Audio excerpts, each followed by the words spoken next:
मित्रों, एक बार की बात है।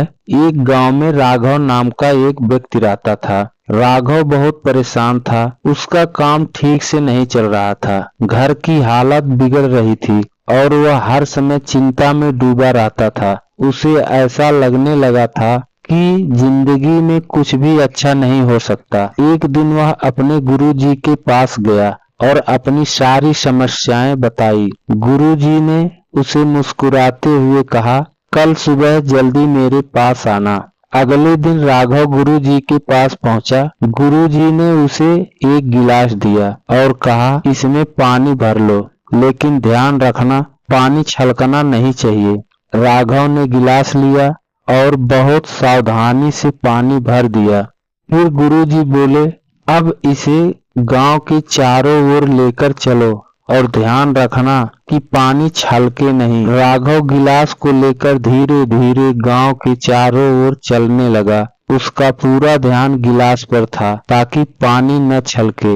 जब वह वापस गुरुजी के पास पहुंचा तो गुरुजी ने पूछा, राघव, क्या तुमने रास्ते में कुछ देखा?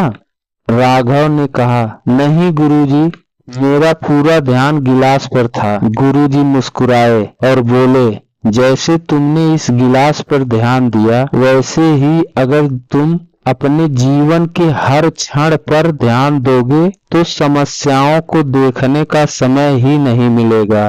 परेशानियां तो जीवन का एक हिस्सा है, लेकिन अगर तुम अपने काम और जिम्मेदारियों पर ध्यान केंद्रित करोगे तो वे तुम्हें परेशान नहीं करेंगे। राघव को समझ आ गया कि उसे अपनी ऊर्जा और ध्यान केवल सकारात्मक चीजों पर लगानी चाहिए। उसने अपने जीवन के इस बात को अपना लिया और धीरे धीरे उसकी परेशानियां दूर होने लगी।